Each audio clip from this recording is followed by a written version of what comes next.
Continuamos viendo los fundamentos de nuestra fe. Estamos de momento concretándonos en por qué creo en Dios y qué es lo que creo de Dios. Hoy nos vamos a fijar en que, partiendo de lo que nos dice la Sagrada Escritura, que es esa revelación de Dios, llegamos a la conclusión, al convencimiento de que Dios, digámoslo así, no tiene límites en ningún sentido, en ninguno de los sentidos. Nosotros estamos sujetos al espacio, cada cual está en un lugar, no podemos estar en todas partes. Estamos limitados también por el tiempo, vivimos un tiempo, y estamos muy limitados en muchas cosas. Bien, pues la Sagrada Escritura nos revela cómo realmente Dios es infinito en todo sentido. Y vamos a ir intentando profundizar, porque yo quisiera que no nos quedáramos en el simple conocimiento intelectual de estas realidades divinas, sino que tratemos de profundizar qué implica eso en nuestra vida. Porque si se nos ha dicho, no olvidemos nunca lo que nos dice el concilio, si Dios se nos ha revelado, es no solamente para darse a conocer, sino para que, digamos, es como la actitud de un amigo para con su amigo. Se trata de contacto, comunicación, precisamente para que seamos conscientes de que hacia dónde vamos, con quién nos vamos a encontrar, con quién nos relacionamos. Es decir, Él nos llama para que vivamos con Él, nos decía el texto, ¿se acuerdan, no? Y como amigos quiere hablar, tratar con nosotros.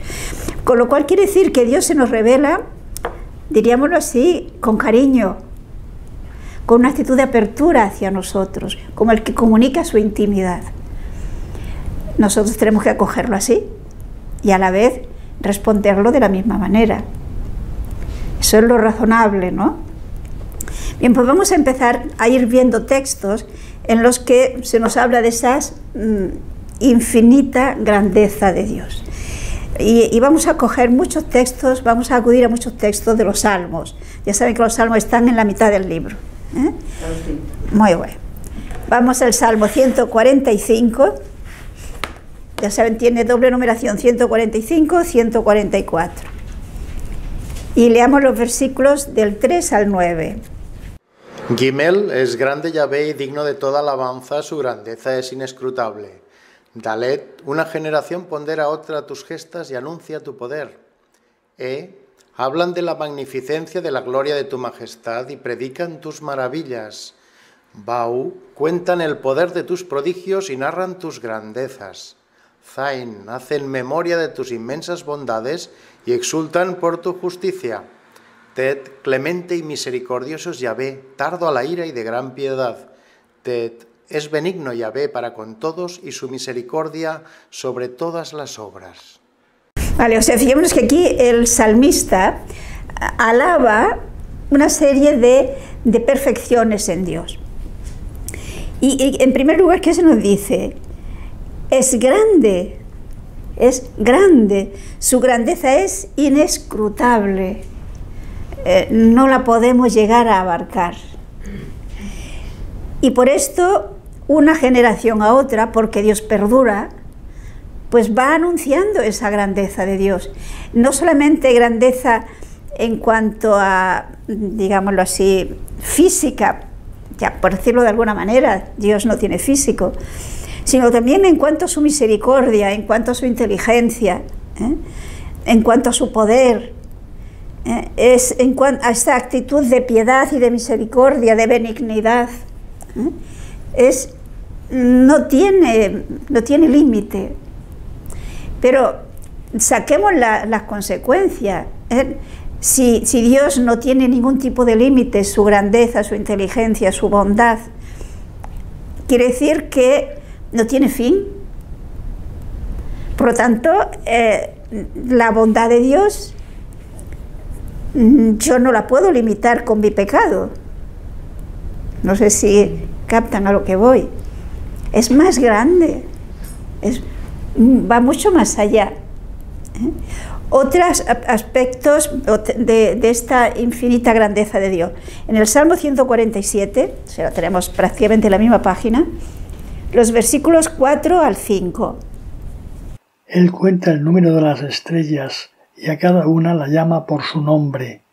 Es grande Yahvé, grande su poderío y su inteligencia es inenarrable. O sea, aquí se pone el acento en la inteligencia de Dios. Es inenarrable. No la podemos conocer hasta el fondo. Nos sobrepasa sobremanera esa inteligencia porque es infinita. Y nosotros, por muy inteligentes que nos creamos o que seamos, hay superdotados muy inteligentes. Pues el más superdotado de los superdotados es nada comparada con esa inteligencia de Dios que no tiene límites. Es infinita. Otro texto, el Salmo 139, 138, versículos 2 al 6. Que me sienta o me levante, tú lo sabes, y de lejos te das cuenta de todos mis pensamientos. Que camine o me acueste, tú lo adviertes, tú conoces todos mis caminos. Pues aún no está la palabra en mi boca, y ya tú, Yahvé, lo sabes todo. Por detrás y por delante me ciñes y pones sobre mí tu mano. Sobremanera admirable es para mí tanta ciencia, sublime e incomprensible para mí. Este Salmo 138, en realidad toda la Sagrada Escritura, pero yo les invitaría a que todo él lo lean y reflexionen sobre él. Porque se manifiesta esa cercanía de Dios, es decir, esa inteligencia de Dios, pero que no solamente se refiere a un conocimiento del cosmos, etcétera, sino que se trata de un conocimiento que Dios tiene sobre mí. Porque me dice que incluso no ha llegado mi palabra a mi boca y ya Él se la sabe. Que me rodea por delante y por detrás, me envuelve. Es decir, esa grandeza infinita de Dios me valora, me tiene en cuenta, yo cuento para Él. Y esto evidentemente tiene que llevarnos a un sentirnos pequeños en sus manos amorosas. Y por consiguiente tiene que inducirnos realmente, si lo captamos, a una confianza sin límites. Porque Él me conoce. Fijémonos que en realidad yo no puedo esconder nada a Dios. Y observemos que a veces, consciente o inconscientemente, tendemos a pensar que hay cosas que estas solamente las sé yo. Y sin embargo, eso no es verdad. Pero no solamente no es verdad, sino que en tanto en cuanto que yo no me dejo conocer por Dios, o intento que Dios no me conozca, la única persona que se perjudica soy yo. Porque yo no me abro a la luz, prefiero estar cerrado. No tengo esa confianza para que Dios me pueda mirar en todas las facetas de mi vida. Y en tanto en cuanto que yo me cierro, me bloqueo. Pero me bloqueo yo, a Dios no lo puedo bloquear jamás. Porque Él me conoce a fondo. Él conoce todo cuanto yo pueda incluso pensar, desear. Porque su inteligencia es infinita. Yo no puedo limitar la inteligencia de Dios sobre mí. No, lo quiera o no lo quiera, lo reconozca o no lo reconozca, Dios me conoce hasta el fondo, mucho mejor que me conozco yo, porque Él no tiene límites. Luego, el ideal, lo que nos hará bien es ser conscientes de ello y querer que Dios nos mire, querer que Dios nos conozca, no querer esconderle nada. En primer lugar, porque no lo consigo. Y en segundo lugar, y sobre todo, porque quien me perjudico, repito, soy yo. Que no permito que en mi conciencia llegue la luz hasta el fondo. Veamos algún otro texto. Ahora en el libro de Job, capítulo 5, versículos 8 al 9. Yo que tú me volvería a Dios y en sus manos pondría mi causa, el que hace cosas tan grandes e insondables, maravillas sin fin. Job dice que yo que tú me volvería al Señor, lo que decíamos antes, me dejaría mirar, porque Él hace cosas tan grandes e insondables, maravillas sin número. Es infinito en lo que puede hacer. Maravillas sin número. Aquello que dirá San Pablo, por ejemplo, que ni ojo vio ni oído oyó lo que Dios tiene preparado a los que le aman, porque Dios todo lo que hace es grande, es bello, es infinito. En el mismo libro de Job, veamos el capítulo 9, y podemos leer de los versículos del 4 al 19. Él es sapientísimo y potentísimo. ¿Quién se opondrá? ¿Saldría ileso? Él descuaja los montes de improviso y en su ira los trastorna. Él sacude la tierra en su sitio, estremécense sus columnas. Él manda al sol y el sol no brilla. Él guarda bajo sello las estrellas.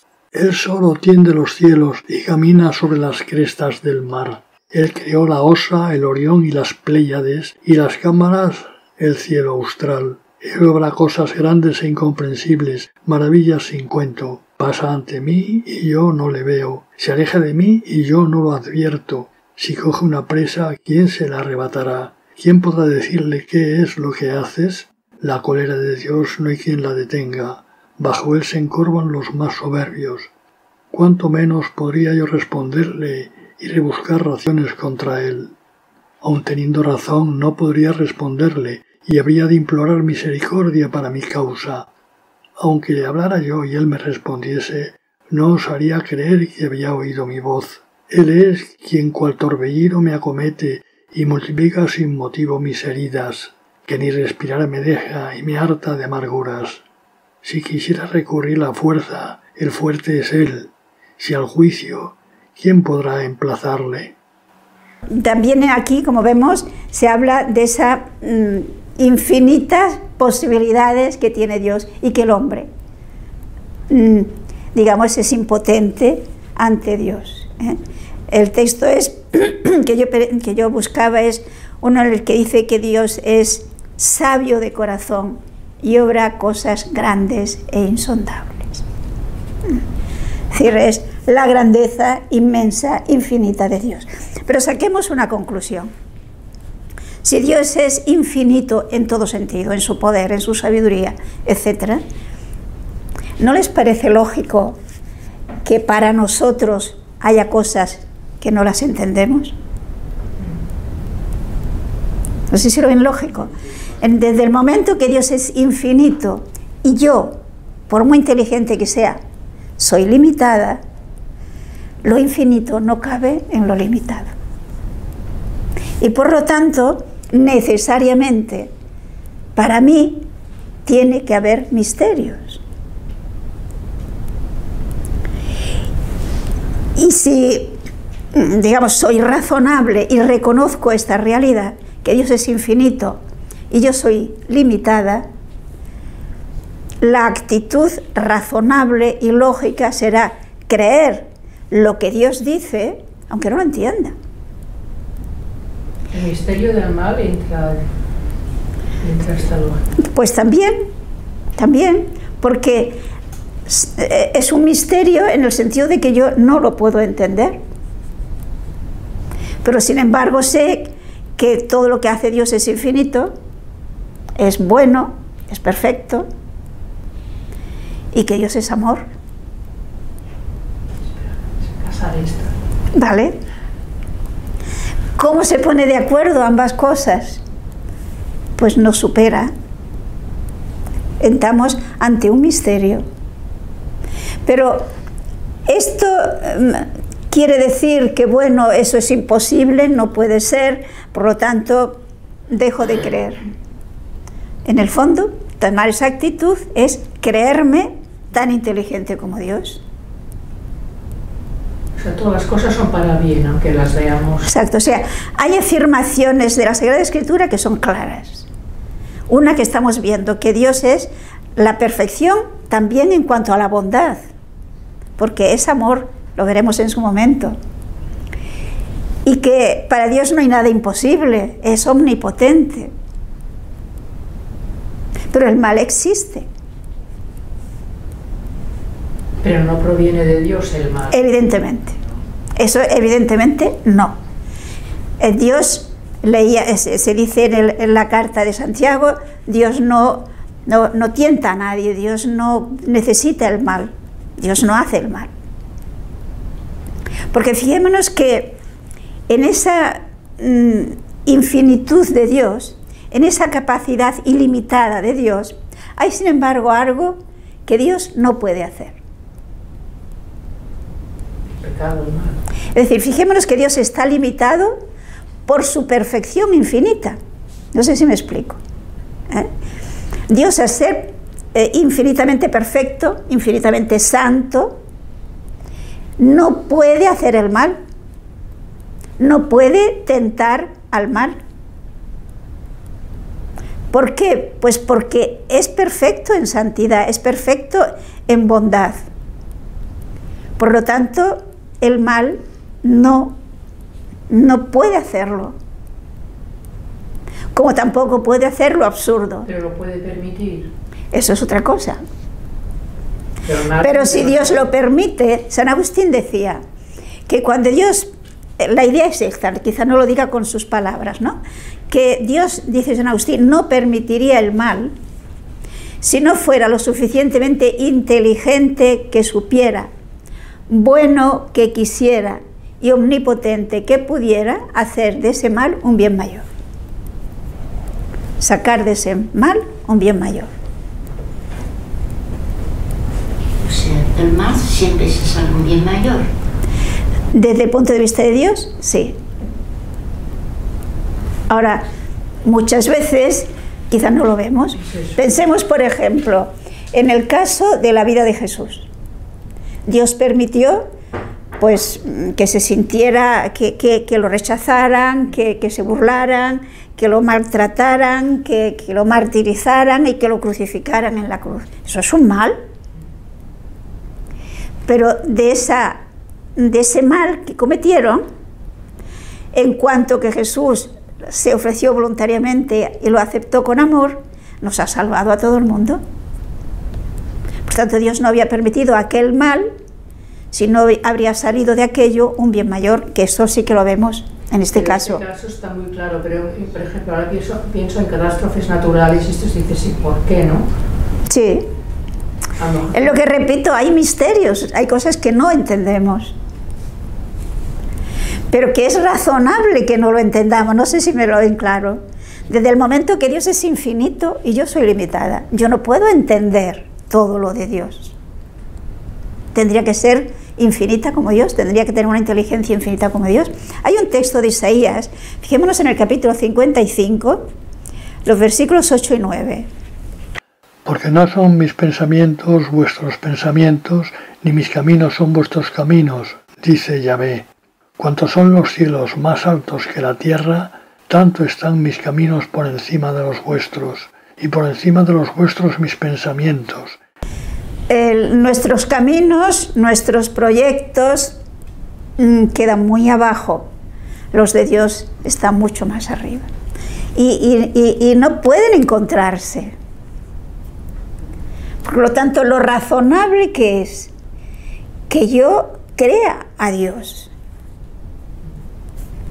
Lógico, porque Dios entiende mejor las cosas que yo, y porque además, como que es infinitamente bueno, infinitamente santo, no quiere ni puede engañarme.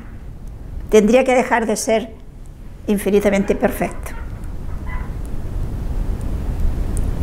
No sé si esto lo vemos claro. O sea, estamos ante nuestra pequeñez y la grandeza infinita de Dios, en todo sentido.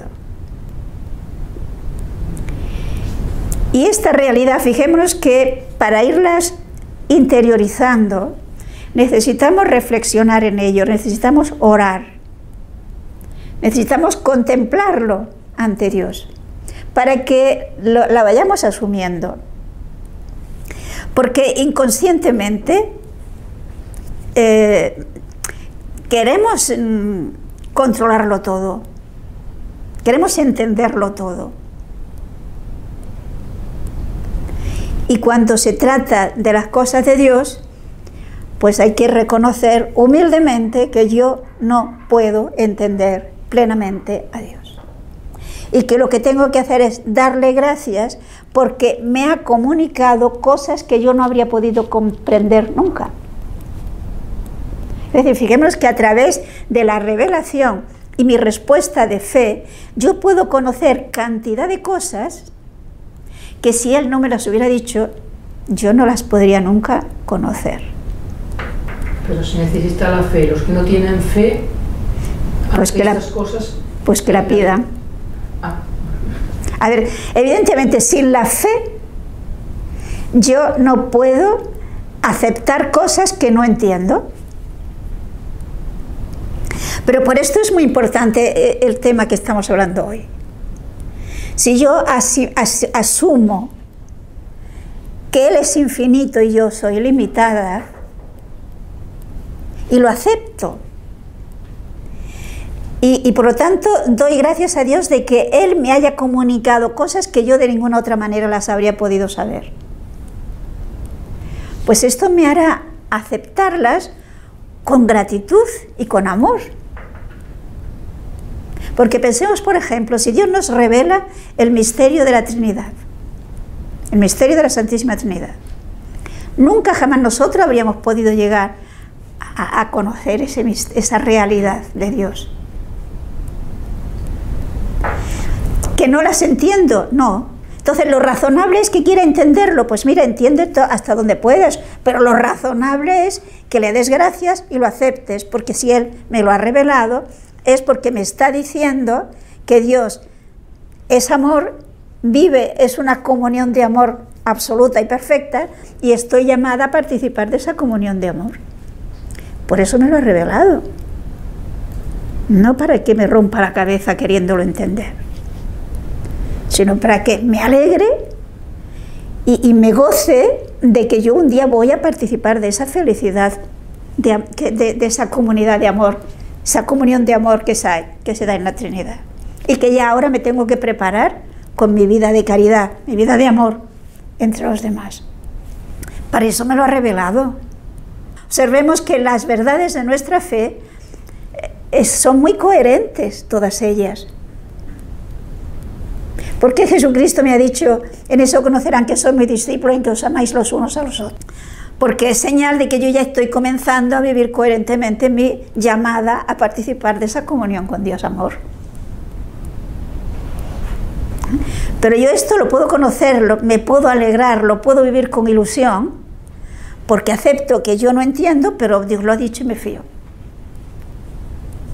Es decir, esta realidad de que Dios es infinito no es secundaria, es muy importante. Es fundamental para que yo viva mi vida de fe con alegría, con ilusión y sin querer romperme la cabeza.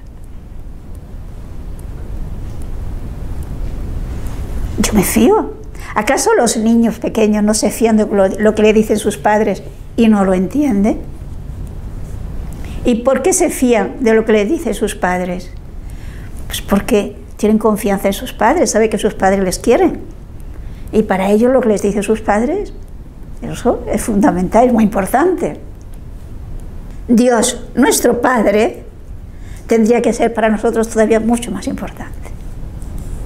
Y lo que nos dice, me fío, porque Él no quiere engañarme, sino todo lo contrario.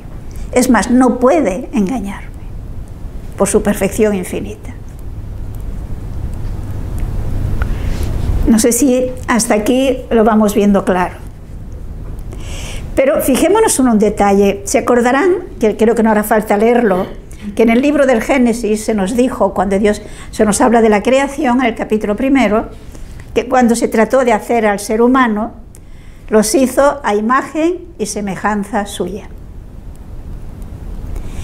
Evidentemente, esta nuestra imagen y semejanza con Dios no está en esa plenitud de infinita de Dios, sino que está en lo que es fundamental, digámoslo así, en Dios, que es ese ser amor, que es la definición que nos da de Dios San Juan.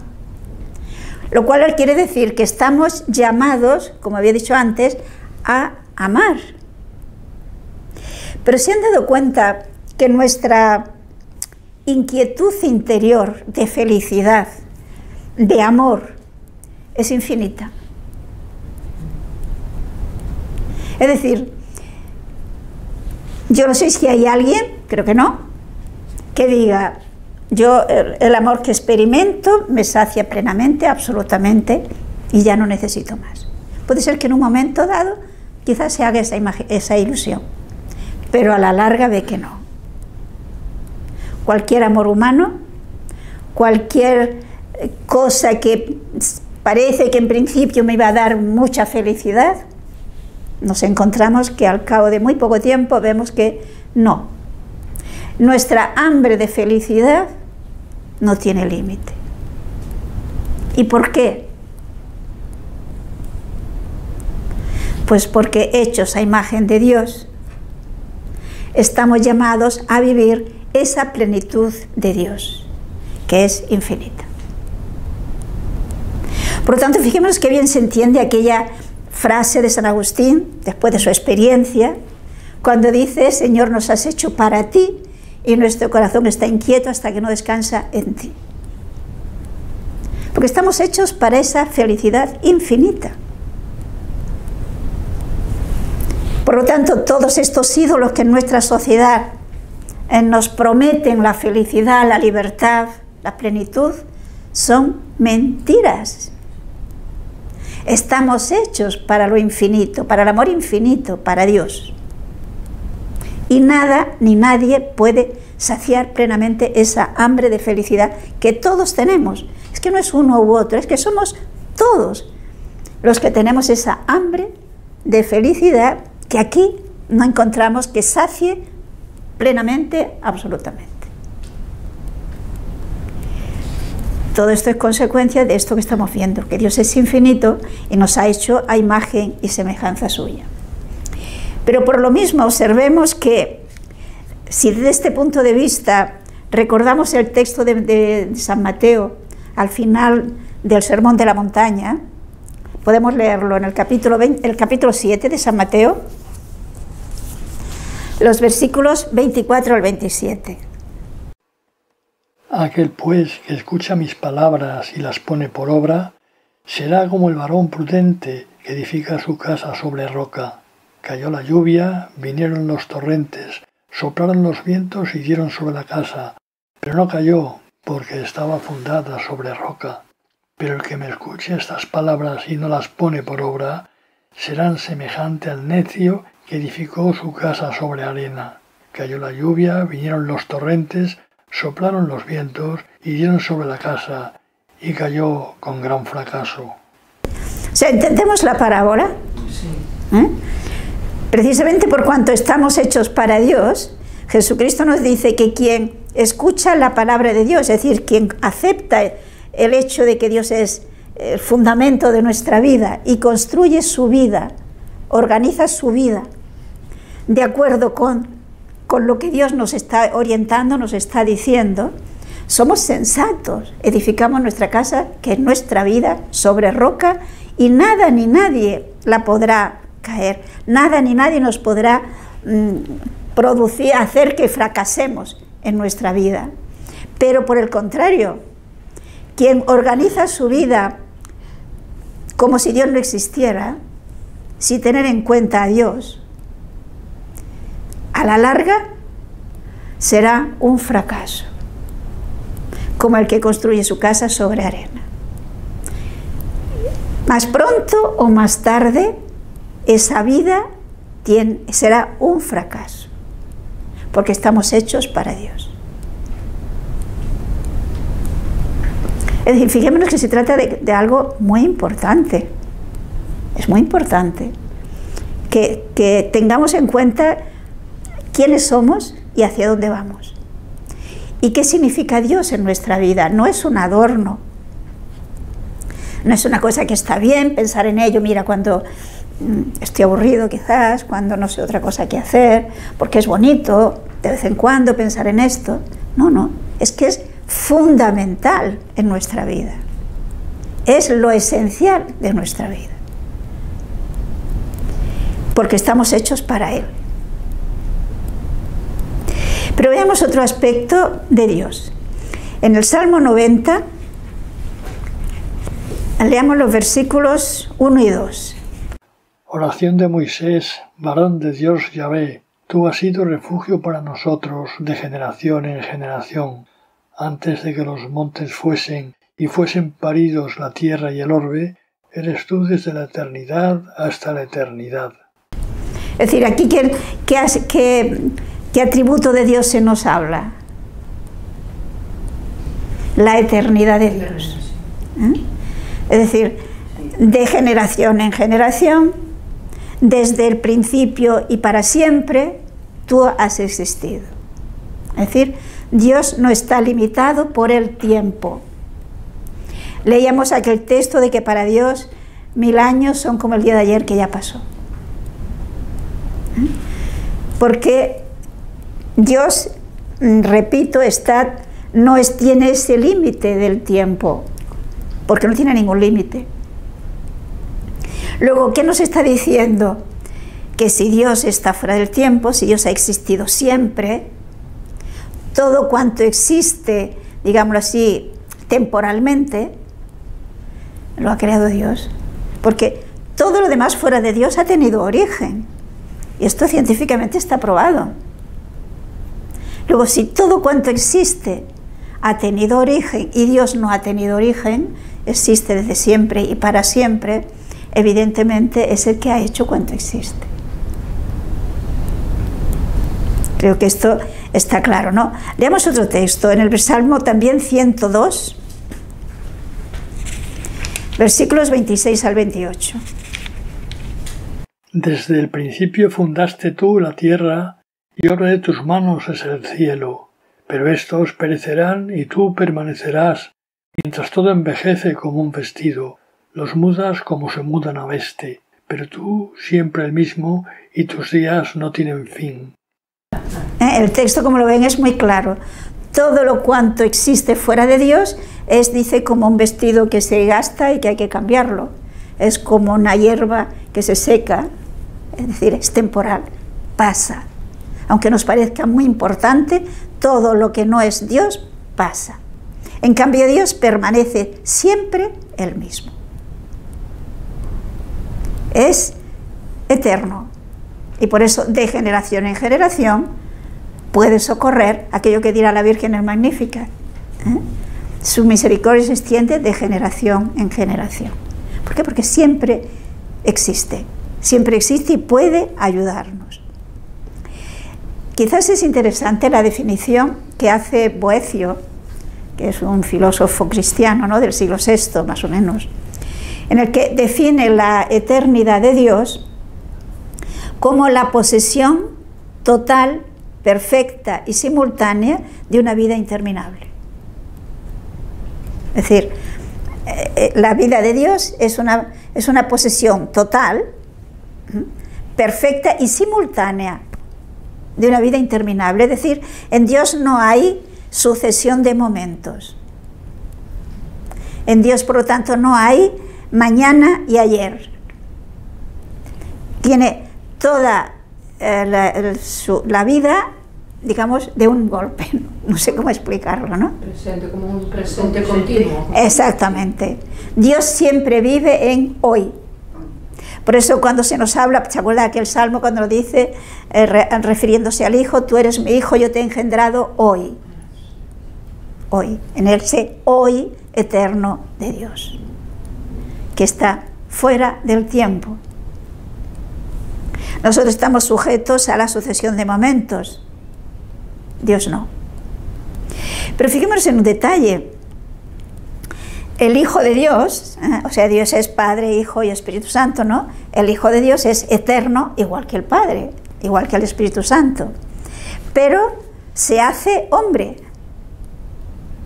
Y como hombre tiene origen. Comienza a existir. Comienza a existir en el momento que es engendrado en el seno de la Virgen. Pero observemos que ese hombre, Jesús, en el momento que Dios asume la naturaleza humana, no sé si me sabré explicar, digámoslo así, que le hace participar de su eternidad.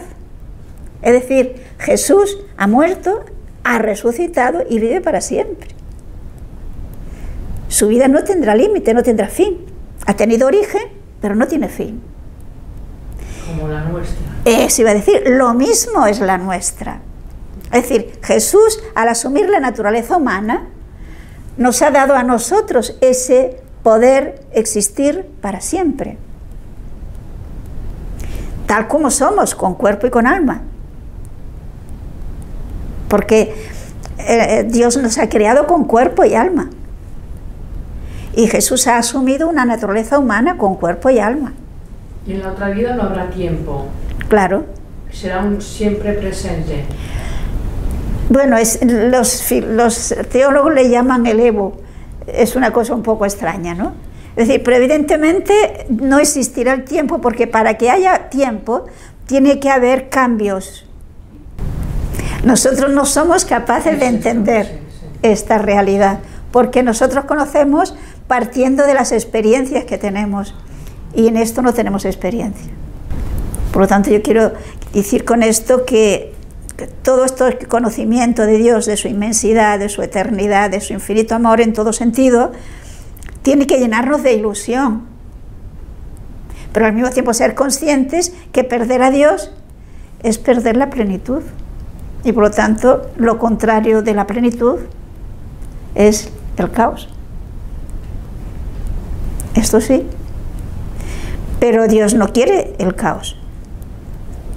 Dios quiere que vivamos plenamente en Él. Bueno, no sé si podemos mirar un poco más. Vamos a fijarnos ahora en otro aspecto de esta infinita grandeza de Dios. Volvemos nuevamente al Salmo 139. Ya habíamos leído algunos versículos, 139, 138. Y vemos ahora desde el versículo 5, del 5 al 10. Por detrás y por delante me ciñes y pones sobre mí tu mano. Sobremanera admirable es para mí tanta ciencia, sublime e incomprensible para mí. ¿Dónde podría alejarme de tu espíritu? ¿A dónde huir de tu presencia? Si subiera a los cielos, allí estás tú. Si bajare a los abismos, allí estás presente. Si, robando las plumas de la aurora, quisiera habitar al extremo del mar, también allí me cogería tu mano y me tendría tu diestra. Fijémonos aquí, ¿qué es lo que nos está diciendo este Salmo de Dios? Que es palabra de Dios. Que Dios es inmenso, que Dios no está limitado por el espacio. Y que por lo tanto, donde quiera que vaya, allí está Dios. Pero allí está Dios envolviéndome por detrás y por delante, es decir, estoy en sus brazos, me acoge, pone su mano sobre mí, es decir, es esa actitud paterna, podríamos decir tierna, generosa de Dios, de bondad hacia nosotros. Y quizás nos podíamos plantear, y bueno, ¿y las personas que viven como si Dios no existiera? ¿También Dios tiene esa actitud con ellos? Sí, ¿no? Y la respuesta es sí. Igualmente, Dios los envuelve por delante y por detrás y los tiene abrazados. Pero claro, somos libres. Pero observemos cómo nos dice que, claro, esto es una ciencia que nos sobrepasa. Porque donde quiera que yo vaya, allí me voy a encontrar a Dios. Yo no puedo huir de Dios, nos dice el texto. Porque donde quiera que vaya, insisto, allí me coge su mano, allí está Él abrazándome, allí está Él conmigo. Pero esto es muy consolador. Porque eso quiere decir que en cualquier sitio yo puedo hablar con Él. En cualquier sitio yo debo sentirme mirada por Dios. Esa mirada amorosa de Dios. Porque a Dios le importamos. Él nos quiere. Y por tanto es esa mirada amorosa, ininterrumpida, de Dios sobre nosotros. Esto hace que fijémonos cuántas personas de los santos se nos dice que vivían siempre en la presencia de Dios. Es decir, es una manera de vivir conscientes de que estamos bajo esa mirada amorosa de Dios, de que Dios me está mirando y se interesa por lo que estoy haciendo, o por lo que estoy pensando, o por lo que estoy sufriendo, o por la alegría que tengo. Es vivir conscientes de que Dios está donde quiera que vaya, en cualquier situación en la que me encuentre. En el libro de los Proverbios, fijémonos en el capítulo 15, el versículo 3. Los ojos de Yahvé están en todas partes, observando a los malos y a los buenos.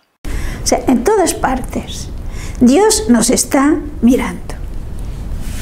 San Pablo, en aquel discurso que hizo en Atenas, ¿se acuerdan?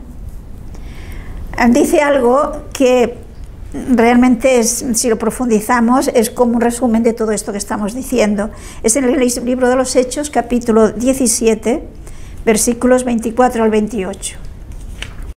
El Dios que hizo el mundo y todas las cosas que hay en él, ese, siendo Señor del cielo y de la tierra, no habita en templos hechos por mano de hombre, ni por manos humanas es servido como si necesitase algo, siendo Él mismo quien da a todos la vida, el aliento y todas las cosas.